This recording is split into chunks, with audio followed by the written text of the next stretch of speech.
लोकसभा चुनाव 2024 में पहली बार निर्वाचन आयोग ने पत्रकारों को डाक मतपत्र के द्वारा मतदान करने की सुविधा दी है, जिसके चलते पहली बार मंडला जिले में 12 पत्रकारों ने डाक मतपत्र के माध्यम से मतदान किया और जिले के मतदाताओं से लोकतंत्र के इस महाकुंभ में ज्यादा से ज्यादा मतदान करने की अपील भी की है।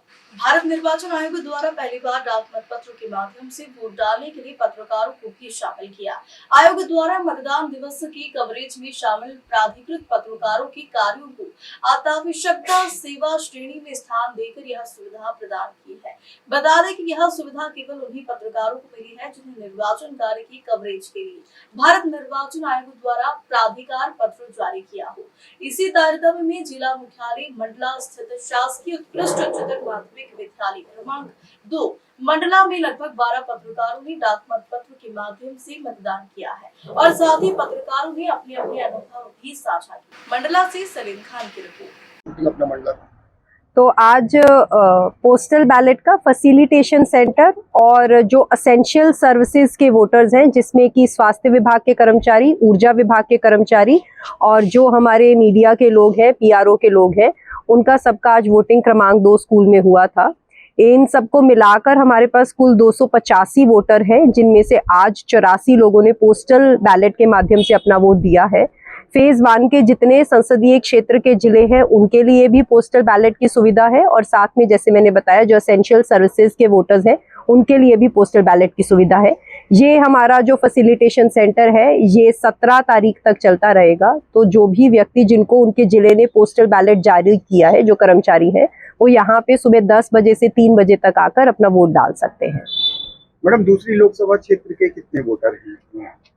285 कुल वोटर है, तो उनमें से अगर 26 वोटर हमारे एसेंशियल सर्विसेज के हैं, तो बाकी जितने वोटर्स हैं वो दूसरे संसदीय क्षेत्रों के जिनको फेज 1 में इलेक्शन में जाने उनकी है। मैडम, एक ही सेंटर बनाया गया है? एक सेंटर है लेकिन कमरे अलग अलग है। इसी स्कूल में 4 कमरे हो रहे हैं जिसमें ये वोटिंग की जा रही है।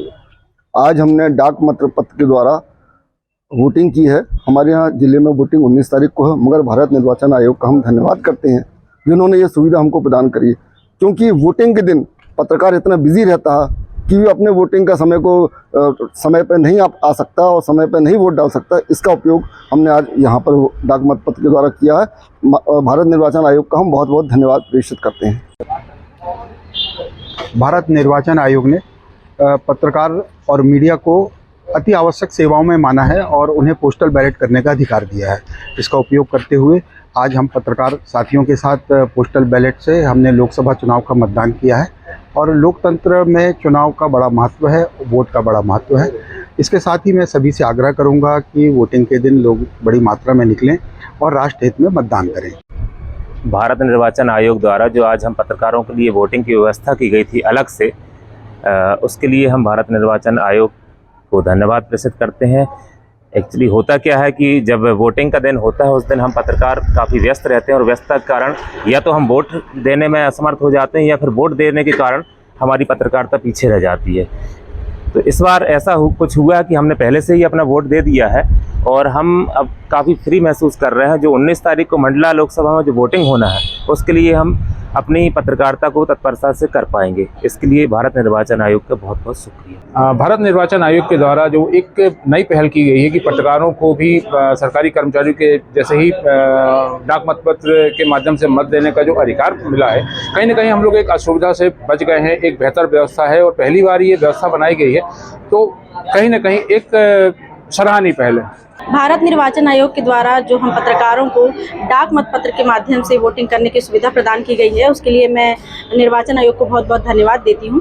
कहीं ना कहीं हम लोगों को जिस दिन वोटिंग होती थी उस दिन असुविधा होती थी कवरेज करने के लिए, तो आज हम यहाँ पर डाक मतपत्र के माध्यम से जो वोटिंग किए हैं तो हमको उस दिन बहुत ज़्यादा सुविधा होगी। और आज हम यहाँ पर वोटिंग करने आए हैं तो यहाँ की सुविधाएँ भी बहुत अच्छी हैं, इसके लिए मैं पुनः धन्यवाद देती हूँ।